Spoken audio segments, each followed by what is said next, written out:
ഇതിപ്പോൾ കേട്ട ഉടനെ നിങ്ങൾ ഓടി രക്ഷപ്പെട്ടു? അല്ല, ഒരു ഡെയിലി കുഴിമില്ലാണ്ട് വന്ന് ഞങ്ങളെ ഇരിക്കണേൻ്റെ അപ്പുറത്ത് പൊട്ടി.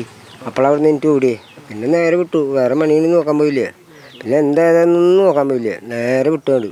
വെടിക്കെട്ട് അപകടം നടക്കുമ്പോൾ അവിടെ തൊഴിലാളിയായ വേലായുധനും ഉണ്ടായിരുന്നു. അദ്ദേഹം വളരെ അത്ഭുതകരമായി ഓടി രക്ഷപ്പെടുകയായിരുന്നു. ഇന്നലെ നിങ്ങൾ ആ സമയത്ത് എന്തായിരുന്നു ചെയ്തിരുന്നത്? നിങ്ങൾ ഈ കരിന്തിരി മുക്കുക, എന്നിട്ട് അത് ഉണക്കാടുക, അതായിരുന്നു ചെയ്തായിരുന്നു. ഓരോരുത്തർക്കും ഓരോ പണി തന്നെ. ഇപ്പോൾ കരിന്തിരിയുടെ പണി ഞങ്ങൾക്കായിരുന്നു, കുറച്ച് ആൾക്കാർക്ക്. ഒരു 5-6 ആളുണ്ടായിരുന്നു. നിങ്ങൾ ഷെഡിൻ്റെ പുറത്ത് ഇരുന്നിട്ട് ഒരാൾ തിരി ശരിയാക്കി തരും. നിങ്ങളത് അങ്ങനെ തോരയിട്ട് പിന്നെ കെട്ടി നോക്കുക, ഉണക്കാൻ, അങ്ങനെയൊക്കെ ചെയ്യായിരുന്നു. ഇതിപ്പോൾ കേട്ട ഉടനെ നിങ്ങൾ ഓടി രക്ഷപ്പെട്ടു? അല്ല, ഒരു ഡെയിലി കുഴിമില്ലാണ്ട് വന്ന് ഞങ്ങളെ ഇരിക്കണേൻ്റെ അപ്പുറത്ത് പൊട്ടി. അപ്പോഴവിടുന്ന് എനിക്ക് ഓടിയേ. പിന്നെ നേരെ വിട്ടു. വേറെ മണിയൊന്നും നോക്കാൻ പോയില്ലേ. പിന്നെ എന്തായതൊന്നും നോക്കാൻ പോയില്ലേ, നേരെ വിട്ടുകൊണ്ട്. നിങ്ങൾ ആ ഭാഗത്തേക്ക് ഓടി രക്ഷപ്പെട്ടു? അങ്ങോട്ട് ആ റോഡിൻ്റെ അപ്പുറത്തേക്ക് പോയി.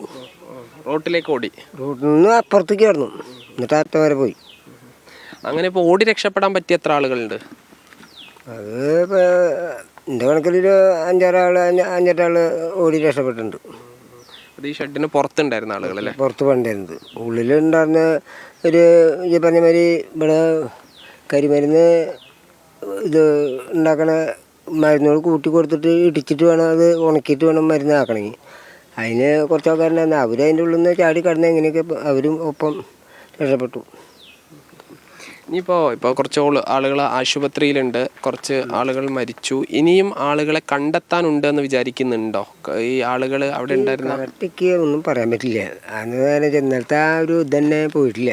അതാണ് മനസ്സിനുള്ള ഒരു വിമർശനം പോയിട്ടില്ല. അങ്ങനെ പറയാൻ പറ്റുള്ളൂ. ഇപ്പോൾ ഏത് ഭാഗത്തുനിന്നാണ് പൊട്ടി തുടങ്ങിയത്? സെൻറ്ററിൽ നിന്നാണ് വന്നത്. കുഴിമിന്നലും ഡൈനിൽ നിറയ്ക്കണോടന്ന് വന്നത്. കുഴിമിന്നലും ഡൈനി എത്ര ഒക്കെ നിറയ്ക്കല്ലോ, അവിടെ തന്നെ വന്നത്.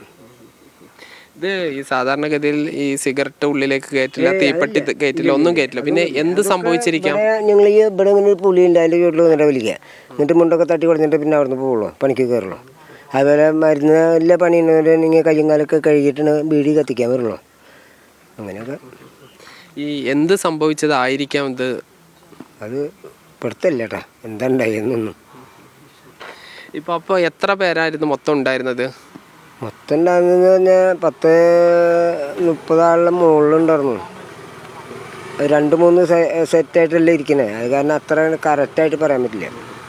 അങ്ങനെ പുറത്തുള്ള ആളുകളും മറ്റു ഷെഡിലുള്ള ആളുകളും ഒരു പരിധിവരെ രക്ഷപ്പെട്ടു. അങ്ങോട്ട് ഇങ്ങോട്ട് കാണാൻ പറ്റില്ല. എന്താ പറയുക, അവരൊരു ഭാഗത്താവും, മറ്റൊരു ഭാഗത്താവും.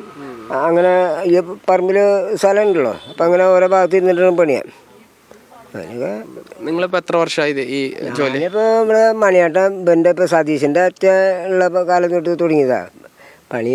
എനിക്കിത് എങ്ങേറ്റം കഴിഞ്ഞായിരുന്നു. പിന്നെ ഇപ്പോൾ പ്രായം കാര്യങ്ങളൊക്കെ ഇപ്പോൾ ഈ പണിക്ക് കയറും. ഈ കാലമായി വേറെ പണിയൊന്നുമില്ല, അതിന് കയറും. അപ്പോൾ കാശ് കിട്ടിയ കക്കൊന്നുമില്ല, ബാങ്കിലിട്ടാലും നമുക്ക് എന്തെങ്കിലും അത്യാവശ്യം എടുക്കാമല്ലോ. അതന്നെ.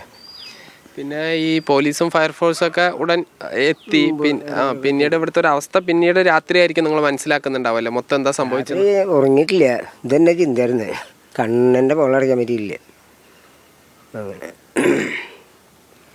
ഉഗ്രമായ സ്ഫോടനവും തീയും എല്ലാം അതന്നെ ഭയങ്കരമായിട്ട് കണ്ടു. എന്താ ചെയ്യാനേ. നിങ്ങളുടെ കൂടെ തൊട്ടടുത്തുണ്ടായിരുന്ന ആളുകൾക്കൊന്നും പരിക്കേൽക്കാതെ രക്ഷപ്പെട്ടിട്ടുണ്ട്. അവർ വീണിട്ട് കാലിൻ്റെ മുട്ട് പൊട്ട് അങ്ങനെയൊക്കെയുള്ള കാര്യങ്ങൾ മാത്രമേ ഉണ്ടായിട്ടില്ല, വേറെ കുഴപ്പങ്ങളൊന്നും ഉണ്ടായിട്ടില്ല. വീണ് പിന്നെയും എഴുന്നേറ്റ് ഓടി. പ്രാർത്ഥന എൻ്റെ ചെരുപ്പ് കണ്ടെണ്ണം പോയി, പുതിയതാണ് 3 ദിവസമായിട്ടുള്ള എടുത്തിട്ട് അത് പോയി. സൈക്കിളും മൊബൈലും പേഴ്സൊക്കെ അവിടെയാണ്. അത് കത്തിയൊക്കെ നശിച്ചിട്ടുണ്ടാവുക. അത് കുഴപ്പമില്ല, പോട്ടെ, ഫോണൊക്കെ നമുക്ക് വേറെ പിടിക്കാം. എന്തായാലും ഇദ്ദേഹം ഉൾപ്പെടെ ചില ആളുകൾ അത്ഭുതകരമായി രക്ഷപ്പെട്ടു. അതിനകത്ത് ആ ഷെഡിൻ്റെ ഭാഗമായി തന്നെ ആ പ്രവർത്തനങ്ങളിൽ, വെടിമരുന്ന് നിറയ്ക്കുന്ന പ്രവർത്തനങ്ങളിലുള്ള കുറച്ച് ആളുകളാണ് രക്ഷപ്പെട്ടത്. അതിൽ വേലായുധൻ ഉൾപ്പെടെയുള്ള ആളുകളുണ്ട്. ഷിജു ചിറ്റൂരിനൊപ്പം സാജിദ് അജ്മൽ, മീഡിയ 1.